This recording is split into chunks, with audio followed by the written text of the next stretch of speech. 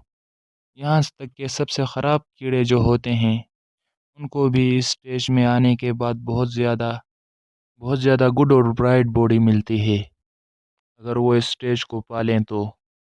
اور وہ سینٹیناگل کی آنکھیں کھل رہی تھی آرام سے اور دھندلا اس کو اپنے سامنے کوئی دکھتا ہے جو یہ رو رہا تھا۔ اور یہ جو لمحہ ہوتا ہے اس ٹرانسفارمیشن کا، جہاں ہم کو نریٹر بتاتا ہے کہ اس ٹرانسفارمیشن کا جو یہ لمحہ ہوتا ہے، جتنے بھی خراب کیڑے بھی ہوں، سب سے زیادہ ڈسکسٹنگ کیڑے بھی ہوں، اگر وہ بھی اس ٹرانسفارمیشن کو پالیں تو یہ ان کی زندگی کا حسین ترین لمحہ بن جاتا ہے۔ اور کوکروچ کا ڈیفینس میکینزم ہے یہ تو۔ اور ہم پھر اینٹیناگل کو دیکھتے ہیں جو کہ ہوا میں گلو کر رہی تھی۔ پھر ہم اینٹیناگل کو دیکھتے ہیں جو کہ سوچن کے ہاتھوں میں گلو کر رہی تھی، اور نریٹر ہمیں بتاتا ہے کہ یہ وہ لائٹ ہے جو زندگی کو بھی واپس لا سکتی ہے۔ جہاں فائنلی اینٹیناگل اپنی آنکھیں کھولتی ہے تو اس کو نیلا آسمان دکھائی دے رہا تھا اور اس کے ساتھ اپنا بھائی، جس کو دیکھ کر اینٹیناگل بولتی ہے جوانگ جنگ، اور پھر اس کو اپنی پاس کی میموریز یاد آتی ہے اور بولتی ہے تو تم نے آخر اس بگ کو پکڑ ہی لیا۔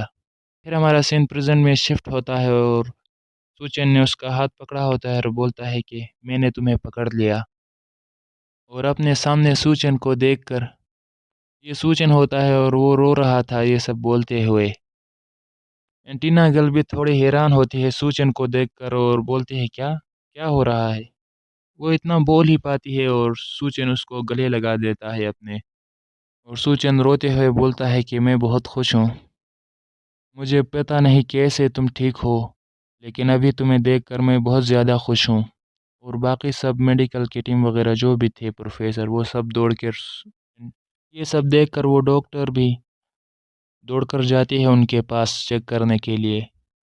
یہ سب دیکھ کر وہ ڈاکٹر بھی دوڑ کر ان کے پاس جاتی ہے۔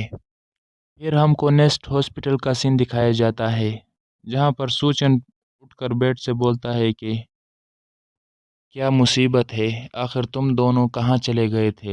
اس کے سامنے ہانزو اور اسکورپین گرل کھڑی تھی اور بولتا ہے کہ ہم ویئر ہاؤس کے دوسرے دروازے میں تھے اور تم اس نیچرل لائف کمپنی میں چلے گئے تھے ڈائریکٹ ہی۔ اور سوچتا ہے کہ اس ویئر ہاؤس میں ان دونوں کے ساتھ کیا ہوا تھا۔ اس ویئر ہاؤس میں ہانزو اور اسکورپن گئے تھے وہاں، وہ دونوں لائٹ سے کچھ دیکھ رہے تھے، اور بولتا ہے کہ پھر ہمیں اچانک سے وہاں بہت زوردار دھماکے کی آواز آئی جیسے ارتھ کوئک آیا ہو، اور سارا چھت ہم پر گر گیا اوپر سے۔ ہم وہاں اس چھت کے نیچے 2 گھنٹے تک دبے رہے۔ جس بات کو سن کر سوچن بولتا ہے کہ چلو کوئی نہیں، اتنا بھی بہت ہے کہ تم دونوں زندہ ہو۔ پھر ہانزو بولتا ہے کہ اینٹینا گل کہاں ہے، جس پر سوچن بولتا ہے کہ وہ تو اس ایکسیڈنٹ کے بعد وہ ہم جب یہاں آئے تھے تو وہ اپنا چیک اپ کرانے کے لیے گئے ہیں، پتہ نہیں اب کیا ہوگا۔